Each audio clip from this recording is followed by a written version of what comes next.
Guys, kani guys, so aloe vera ba? Daghan man mig tanom aloe vera dira sa gawas. Marami po kaming tanim.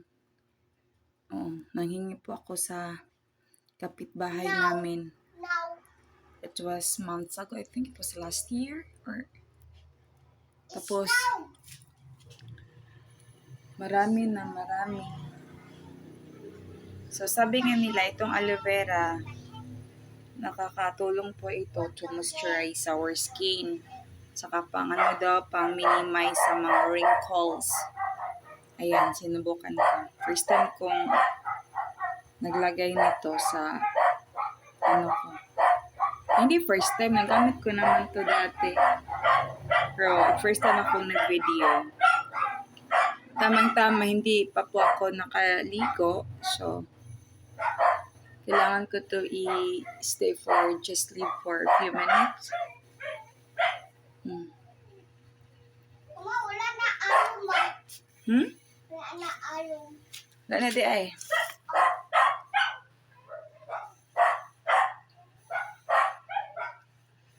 Sa mga wrinkles, lalong-lalo na po na I'm going to 40 years old.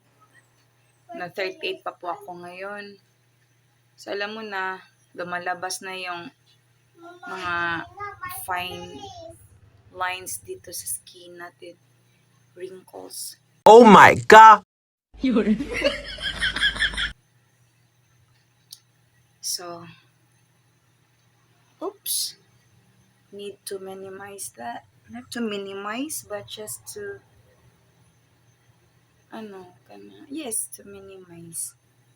Sana nakakatulong ito. Alam mo naman, mahal yung mga products na bilhin yung beauty products mahal. So, wait a minute.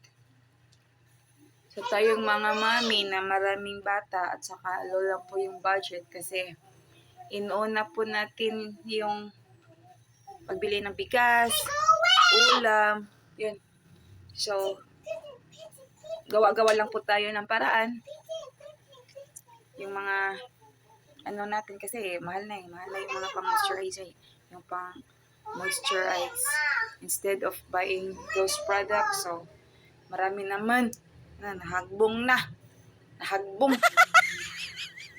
I'm almost done.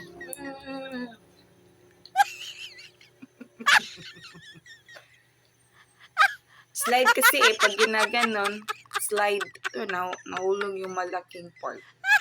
So, ganyanin natin. Parang naghihilamos. Yan. Kasi dito yung wrinkles dito, lumalabas yan. Pag nakalabas na yan, ang hirap tanggapin. Hindi ang hirap tanggapin, ang hirap alisin, mahirap. So, kailangan mo mag-apply ng mga products. Wala akong budget eh. Kasi po ng bigas. So, itong aloe vera na to, aloe vera.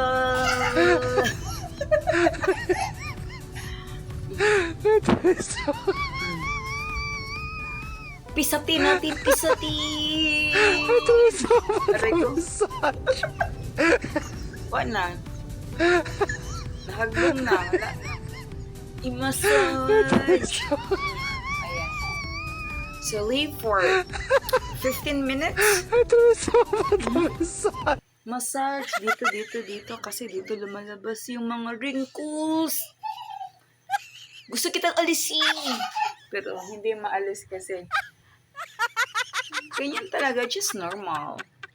Ay!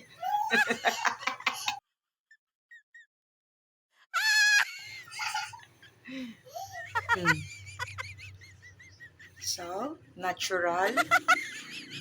Hindi mahapdi. So, need to massage. Massage! Ay, naku, nakakaluka. Okay na, guys. Ugan na, ay ka na ni-absorb na gamay.